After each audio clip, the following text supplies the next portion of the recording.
Question number 1. When two resistances are in series across a battery, the potential drops across them are in 5 volt and 15 volt. अच्छा, तो आप जानते हो जो battery का voltage होता है वो क्या होता है?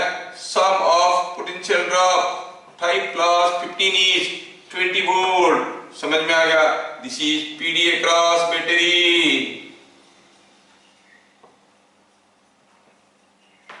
दूसरा चीज ये है कि हम जानते हैं कि जो पोटेंशियल ड्रॉप्स होते हैं, क्योंकि सीरीज में करंट बराबर होता है, तो V1 by V2 in series connection V1 by V2 होता है R1 by R2. सो इसका मतलब हुआ R1 by R2 is 5 by 15, that is 1 by 3. हाँ, ये समझ में आ गया, ये समझ में आ गया. लेकिन पूछा कुछ दूसरा. If they are put in parallel connection, आप जानते हो कि जो करंट का रेशियो होता है वो R2 by R1 होता है. R2 by R1 क्या होगा? अगर R1 by R2 है 1 by 3, तो ये हो जाएगा 3:1. कितना अच्छा लगता है जब आप लोग कर लेते हो. बहुत बढ़िया. Now let us go to this next question solution here. ऐसा करके दिया है कि रेजिस्टेंस R है, रेजिस्टेंस 3 ओम है, 4 ओम है, ऐसे करके सब दिया हुआ है. दिया कि R के क्रॉस में पोटेंशियल डिफरेंस 10 वोल्ट है, 3 ओम में 2 एंपियर जा रहा है. पूछा इसमें क्या पोटेंशियल डिफरेंस है, निकालो. R का वैल्यू क्या है, निकालो. Potential difference across the battery निकालो. ये क्वेश्चन हम कर सकते हैं. We know that these are 3 and 4 all are in series, so same current must be passing everywhere. So we extend our knowledge and write that the current must be same everywhere. मतलब यहाँ पर 2 ampere है तो यहाँ पर भी 2 ampere जा रहा होगा, यहाँ पर भी 2 एम्पियर जा रहा होगा. ओ ये बात है. तो एक एक करके निकालते हैं. PD अक्रॉस 4 ओम, तो V अक्रॉस 4 ओम हो गया. I into R फॉर्मूला होता है 2 into 4, इट इज 8 वोल्ट. सबका आ चुका है. बिट नंबर 2 में पूछा है, बताओ वैल्यू ऑफ R.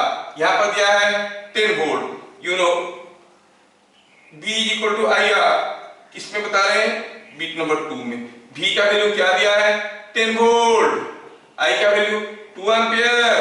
R मालूम नहीं है. अरे निकल गया भाई, 5 ओम. सिंपल है. बाकी रह गया कौन? बाकी रह गया बैटरी पोटेंशियल डिफरेंस V0. ये कैसे निकलेगा? ये तो तीनों का पोटेंशियल डिफरेंस निकाल के जोड़ देंगे, या फिर कहेंगे ये तीनों का equivalent resistance into net current. क्या करंट जा रहा है? I. अगर I करंट जा रहा है, I into R इक्विवेलेंट, पूरा को एक इक्विवेलेंट रेजिस्टेंस से रिप्रेजेंट कर सकते हैं. And as they are all in series, आप कहोगे I का वैल्यू हो गया, यहाँ पर निकाले थे हम लोग 2 एम्पियर दिया है, 2 एम्पियर. इक्विवेलेंट रेजिस्टेंस कितना है? R निकल चुका है 5 ओम, ये 3 ओम, ये 4 ओम. सो हम कहेंगे 5 plus 3 plus 4 is equal to 24 volt. Wow. और अदरवाइज भी आप निकाल सकते थे. यहाँ पर पोटेंशियल डिफरेंस है 10 वोल्ट, यहाँ पर होगा 6 वोल्ट, यहाँ पर होगा 8 वोल्ट. 8 plus 6 plus 10 24 होता है. वो भी समझ में आ रहा है, कैसे भी कर सकते हैं. मजा आ रहा है. चलिए देखते हैं अगला question. Let us see this very interesting question. Here is a 4 ohm resistance, 3 ohm resistance, 6 ohm resistance. You clearly see you are able to form a closed loop taking 3 and 6 there in parallel, and the parallel combination is in series with 4. दिया है कि जो 3 ओम है इसमें 8 ampere current जा रहा है. मैं थोड़ा एक काम करता हूं, मैं यहाँ पे नाम देता हूं इसको C, इसको नाम देता हूं D. I clearly see here. मैं कैसे कर रहा हूं? सॉल्यूशन बना रहा हूं, थोड़ा ध्यान से देखो. 3 ओम इज पैरेलल टू 6 ओम. हाँ ठीक है. अगर यहाँ पे करंट X जा रहा होगा, सो PD across them is same. क्यों? क्योंकि पैरेलल होने से PD बराबर होता है. मैं क्या करने जा रहा हूं? मुझे निकालने के लिए कहा गया है VA माइनस VB. तो क्या करूं मैं? B से A तक जाऊंगा, ऐसे करके जाऊंगा. इधर तो निकाल दूंगा. इधर कितना करंट मालूम नहीं है, ये Y कितना है मालूम नहीं है. Y पता करना है क्या? तो देखो ये कैसे कैसे, अगर इधर से 3 जा रहा है और इधर से कितना जा रहा है पता चल जाएगा, तो obviously y can be found, y will be 3 plus x। y निकालना कोई बड़ी चीज नहीं है, लेकिन बड़ी चीज है x निकालना। x निकालने के लिए क्या करना पड़ेगा, हम क्लियरली देख रहे हैं कि 3 ohm and 6 ohm are in parallel. Parallel में दोनों में करंट तो बराबर नहीं होता है, पोटेंशियल डिफरेंस बराबर होता है, तो पीडीए कर देंगे सेम। तो हम कहेंगे 8 into 3 must be equal to 6 into x। मिल गया x का value 4 ampere. So by Kirchhoff's current law, what is y? Y is 8 going here, x going here, 8 plus x, that is 12 ampere. और आपको पूछा गया था VA माइनस BB, ये तो कोई भी निकाल सकता है। चलो B2A गए, रास्ते में गेन किए। क्यों गेन किए, क्योंकि करंट का उल्टा जा रहा है। उल्टा जाने से हम क्यों गेन करेंगे, क्योंकि करंट हायर से लोअर आता है। भाई आप अगर करंट का उल्टा जाओगे तो गेन करोगे, लोअर से हायर जाओगे, कितना गेन करोगे, 8 into 3 ओम्स लॉ बताया है। फिर ऐसे है इधर जा रहे, अगेन गेन करेंगे कितना, 4 into y, 8 into 3 हो गया 24, 4 into y हो गया y 12 into 4 is 48 plus 24 is 72 volt. Hats up to them, those who have done it. ठीक है, दूसरा क्वेश्चन। दोनों ही केस में हमें पूछा गया what is current in 3 ohm. Bit number 1 के लिए तो हमारे पास रेडीमेड फॉर्मूला है। बीट नंबर 1 में करंट इन 3 ओम को अगर हम कहेंगे x, तो x का वैल्यू होता है opposite resistance by summation of the resistances into total current is equal to कितना हो गया, देखो तो 24/5 इज 4.8 एम्पियर। दूसरा केस के लिए हमारे पास कोई रेडीमेड फॉर्मूला नहीं, क्योंकि 2 होता तो फॉर्मूला था, 3 है, 4 है, 5 है, तो क्या करेंगे। मैं आपको इसको 2 अलग अलग मेथड से सॉल्व करने की कोशिश करूंगा, 2 अलग अलग मेथड से। फर्स्ट मेथड, चलो एक काम करते हैं, ए बी जो दिया हुआ है रेजिस्टेंस, मैं यहाँ पे फिगर ड्रॉ करता हूँ। 3 रेजिस्टेंस थे हमारे, 2, 3, 6, 2, 3, 6, ये 2 है, ये 3 है, ये 6 है। इसको मैं इक्विवेलेंट रेजिस्टेंस से रिप्रेजेंट करता हूँ। आर इक्विवेलेंट कितना होगा निकालने की कन्वेंशनल तरीका आपके पास है, क्या है, 1/r equivalent is equal to 1/2, 1/3, 1/6।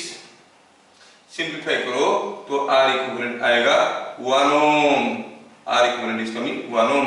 Sir इतना जल्दी कैसे कर गए, अरे मैं ऐसे नहीं किया, तुम लोगों को दिखाने के लिए ऐसे कर रहा हूं, मैं ऐसे नहीं किया। मैं क्या किया, मैं देख रहा हूं कि 2, 3, 6 पैरेलल में, पहले मैं 3 और 6 को ले लेता हूं।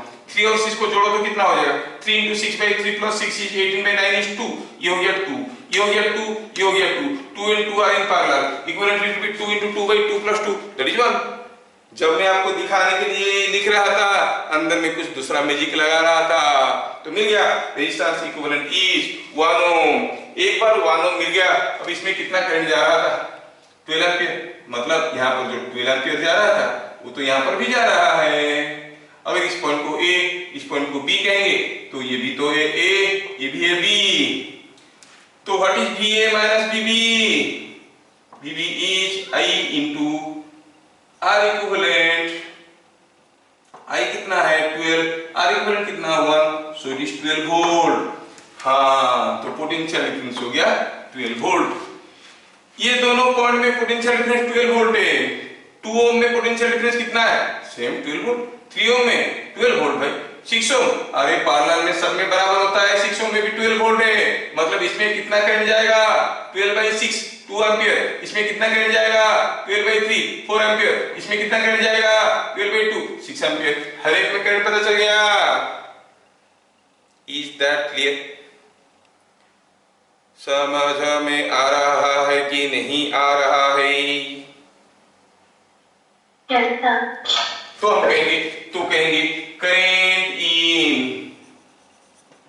3 ओम इज 12/3 इज 4 एम्पियर। ये हो गया पहला मेथड सॉल्व करने का। मैं आपको एक दूसरा मेथड अभी देने वाला हूं, देखो जो मेथड आपको अच्छा लगेगा। There can be hundreds of methods to solve it, hundreds of methods to solve it. और बिना कुछ पेन एंड पेपर का ओरली भी देख के सॉल्व कर सकते हैं, बिना कुछ कैलकुलेशन, विदाउट एनी कैलकुलेशन इसे देख के बोल देंगे हाँ इतना करंट होगा। चलिए देखेंगे वो बाद में। खैर हम बात कर रहे थे सेकेंड मेथड का। सेकेंड मेथड में हम क्या कर रहे हैं, ये जो 12 एम्पियर करंट अंदर घुसा है, ये 2 है, ये 3 है, ये 6 है। हमें 3 में करंट पूछा गया है, call it is x, this is y, this is z and this is 12। Is all are in parallel, तो आप क्या कहोगे 3x इज इक्वल टू, ये कितना था 6y is equal to 2z। Potential difference is same in 3, all the 3 potential difference, इसमें 2z है, इसमें 3x है, इसमें 6y है, तीनों बराबर है। इसका मतलब y हो गया x/2, 3x equal 6y, y हो गया x/2 और z हो गया 3x/2। अच्छा, लेकिन हम कर क्या रहे हैं, हमें पूछा गया है करंट इन 3 हो, क्या हो x, ओ अच्छा x पूछा गया है, तो चलो x निकालते हैं। कैसे, हम 12 को जोड़ेंगे, हम कहेंगे भाई Kirchhoff's law x plus y plus z is equal to 12। अब हमें पता चल चुका है कि x तो x है, y है x/2 और z है 3x/2 is equal to 12, 3x/2 plus x/2, 4x/2 that is 2x, 2x plus x, 3x is equal to 12, तो x तो कोई भी बोल सकता है 4 एम्पियर है। So there are several ways to solve the same question, मर्जी आपका है, पसंद आपका है, ठीक है। आपको कैसा चीज अच्छा लगेगा वो आपके ऊपर डिपेंड कर रहा है, ठीक है। तो क्या मैं आपको इस क्वेश्चन का आंसर ठीक ठाक समझा पाया? यस सर, यस समझा पाया, ठीक है।